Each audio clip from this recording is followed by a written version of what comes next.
Part 1. I woke up late. I run to the train and catch the J into the city. I transfer, get off on 34th Street, take a cab the last few blocks, and barely make the bus to Baltimore. The last seat is a window seat, maybe the only glimmer of hope for this entire trip. I climb in, dodging someone else's luggage in a folded-down table that's shared between our row and the one facing us. The girl across from me is wearing suede thigh-high boots and has braces. She's drinking an iced coffee, 4 sugars. I know because I watched her add them all with one hand. Her other hand is holding her cell phone as she screams into the receiver with a shrill, high-pitched voice that's loud and hard to stomach at 6 a.m. Boy drama. She's been hanging out with some guy and she can't get a good read on his feelings. He isn't interested in a relationship, but she thinks she can trick him into liking her. The girl to my left is eating something out of a mason jar that resembles mud. She's also drinking a coffee, hot, and as she presses it to her lips, the lid breaks, sending a stream of it all over my Rick Owens coat. I act casual, but the truth is, I don't care. You shouldn't spend $2,000 on cotton. Money that would be better allocated on traveling, something I always fantasize about but don't do much of. I've turned on music, but I can hear this girl's phone conversation as clearly as before. I look around to see if anyone else is listening. Most of the other bus passengers are wearing headphones, and the few who aren't appear to be sleeping, but I have a suspicion that some of them are listening in as well. I make eye contact with the girl on her phone and immediately think of Glenn Close in Fatal Attraction. I feel a shred of sympathy, but mostly indifference. Is this what dating men is like as a single woman in New York City? I wouldn't know. I've been in one real relationship since I moved to New York and managed to avoid dating men almost entirely. She tells the person on the other line to take the morning after pill with food next time. One of her suede boots touches my leg and I recoil. I've named her Debbie in my mind. Debbie, Deborah. I don't mind the name, but so far I've never met one I liked. Her boot grazes my calf. Faux suede. Some type of polyester that has the same effect as nails down a chalkboard when it makes contact with your skin. My phone's on low battery and I locate an outlet on the ceiling. I plug my charger in and it immediately shoots out and hits me in the eye. The girl eating mud shrieks and asks me if I'm okay. The truth is I'm not.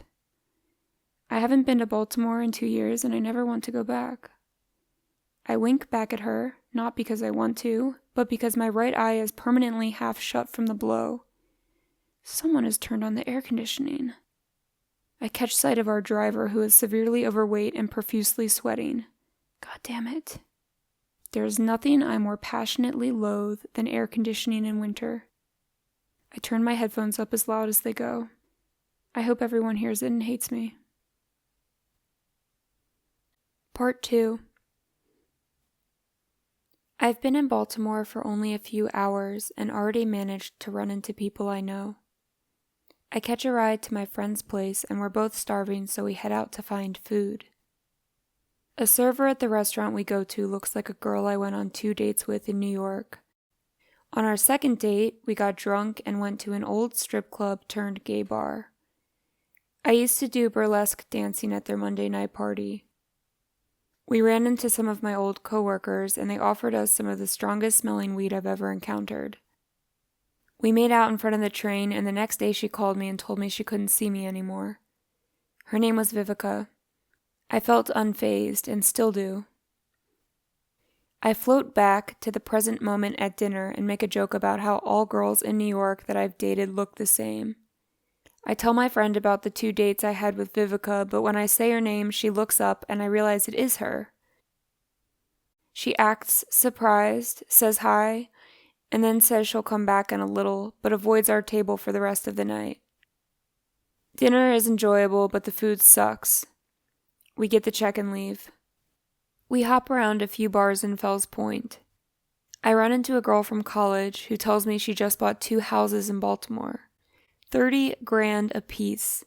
This city is such a shithole. I text my ex-boyfriend who's working security at some place called The Point, and we head over.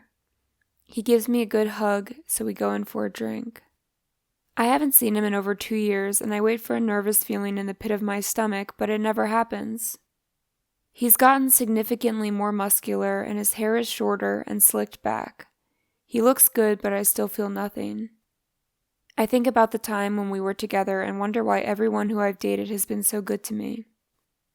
Inside the bar, a local band is playing Bob Marley covers, and I wish I had earplugs. A group of drunk girls dressed up as Christmas presents keeps knocking into me, and I think about spilling my drink on them on purpose, but I don't. I scan the room looking for someone I find remotely attractive, but I can't find anyone. I look over and see my friend Brandon doing the same. I almost forgot I came here with someone. One of the best things about Brandon is that he's easy to be around, and I feel like I can be myself. He doesn't drink, and frankly, I don't know how he can stand to be around so many idiots without a drink. I finish mine, and we get up to leave. Some guy taps me on the way out, and I turn around ready to strike, and then realize it's my neighbor from the house I grew up in. I feel bad for my initial reaction and buy him a beer. We talk briefly, and then I leave. Brandon is already outside and on the phone with some girl I don't know. He hangs up and asks me if he should hang out with her, but I know he won't, so I say yes because I know that's the answer he wants to hear. He talks a lot about hanging out with girls but never follows through. We walk in the direction of his car past a dozen other bars with equally unattractive people, all wasted. The manager from the first strip club I ever worked at is working the door at some dive, and I ask him if he remembers who I am. He says yes, but I can tell he doesn't. He asks how I've been, and some girl standing next to us outside pukes, so I walk away without responding. Everyone always called him Parker. Years later, I found out it was actually his last name. I worked with him for years at Hustler and then again at a smaller neighborhood spot. He's still skinny and frail, with greasy thin hair, and the way he looks has always reminded me of a rat. He used to keep a can of nitrous oxide in his pocket, and I had found him passed out a few times in the DJ booth. I never really trusted him because it's hard to trust someone who wears bedroom slippers to work. Thinking about the past feels weird and distant, so I try to focus on walking. Half of the streets in downtown Baltimore are made of cobblestone, a nightmare in heels. I give myself a subconscious pat on the back for wearing boots. The drink I had starts to hit me, and my legs suddenly feel as if they can't carry me any further. I start to spiral into anxiety, but take a deep breath and realize it's just my over-analytical imagination. It starts to rain, and we reach the car after what feels like forever. The moment I close the door, I feel a wave of relief. On the wave spectrum, it's small. One of those crappy waves at the beach that looks promising, but when you try to ride it into shore, you just get knocked around a little. I'll take it. Brandon wants coffee, and we pull into a late-night food spot and get it to go. We both love Spooky Black and listen to this same song on repeat the whole ride home.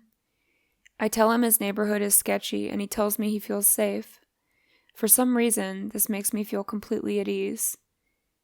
We drive past a row of houses with squatters. 4 or 5 people are hanging out on the porch and watch him drive by, a white kid in a sedan. We pull into his parking pad. I'm tired and haven't really slept in 2 days. Brandon thinks I'm creative and wants to make a movie. I tell him to get in the bathtub with his clothes on, and he listens. I film it.